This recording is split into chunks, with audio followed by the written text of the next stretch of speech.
If you share a home with a cat, you've probably experienced the familiar sting of rejection. You reach out for a snuggle, and they slink away into another room, like you suddenly smell terrible. We humans are primates, and we default to primate body language. When we want to show affection, we stride straight forward, loom over our subject, and reach out with both hands to initiate a tight physical embrace. To us, a forced hug means love. But to a cat, that exact sequence of movements, a large creature blocking the exit and pinning them down, reads as an immediate physical threat. Our feline flatmates evolved as solitary hunters. They completely lack the pack mentality of dogs, meaning their social rules are built entirely around avoiding unnecessary conflict. In the wild, even a minor injury from a scuffle could stop a solitary hunter from catching their next meal, leading straight to starvation. Because of that biological hardwiring, physical touch is never neutral. It is a highly calculated risk that has to feel absolutely safe. If we want to earn a cat's trust, we have to suppress our urge to grab and squeeze. We have to learn the specific rules of feline society. In her book, The Natural Cat, feline behavior expert Anitra Fraser explains that cats measure our intent through our posture long before we even make a sound.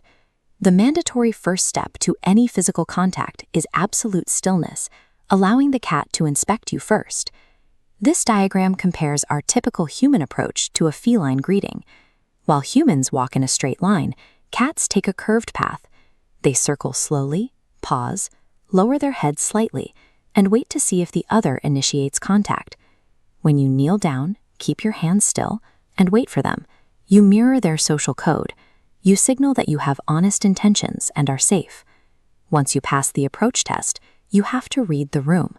According to research by Dr. Sharon Crowell-Davis, a cat's tail position is the single most reliable indicator of their emotional readiness for social interaction. This illustration maps tail vocabulary. An upright tail offers a warm greeting. If it drops low and tucks, the environment is too much. A rapidly swishing tail signals extreme overstimulation. Keep pushing, and physical retaliation is next. Paying attention to these signals is one thing, but actively backing off the moment you see the tail drop or swish is how you actually show cross-species respect. You prove that you are listening. Beyond body language, cats are highly sensitive to their physical environment due to a unique biological quirk. They exist simultaneously as predators and as prey. Because of this dual hardwiring, a human walking quickly toward them feels inherently wrong. Sudden movements trigger two overlapping reactions: their active hunting instincts and a desperate impulse to hide from danger. Their hearing operates on a similarly sensitive hair trigger. Behavioral researcher Dr. Dennis Turner found that cats respond highly specifically to the pitch and volume of human voices. Speaking in soft, high-pitched tones actually resembles the vocal patterns cats use during friendly social contact. This gentle frequency helps them feel acknowledged and prompts them to relax their muscles instead of preparing to bolt. Lowering your volume and slowing down your steps are biological necessities required to deactivate a cat's fight-or-flight response. All of these physical and vocal rules fall under the broader umbrella of feline consent, which operates very differently than human family dynamics. Feline society is built almost entirely around personal choice and control.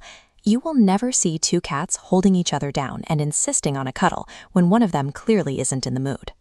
Because they rely so heavily on autonomy, scooping up a cat for an unsolicited hug strips away their control. It ignores their physical boundaries and processes as an intense cultural disrespect.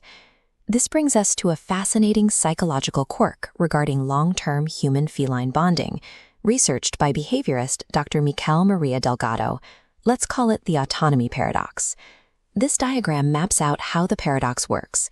When you completely yield control and ensure the cat knows they have a clear exit route, it generates a feeling of psychological safety. That very feeling of safety is what actually prompts the cat to come over and initiate physical contact with you. The more they realize they can leave at any time, the more they choose to stay. By treating affection as a privilege you are granted, rather than a right you demand, you finally become someone a cat wants to sit next to.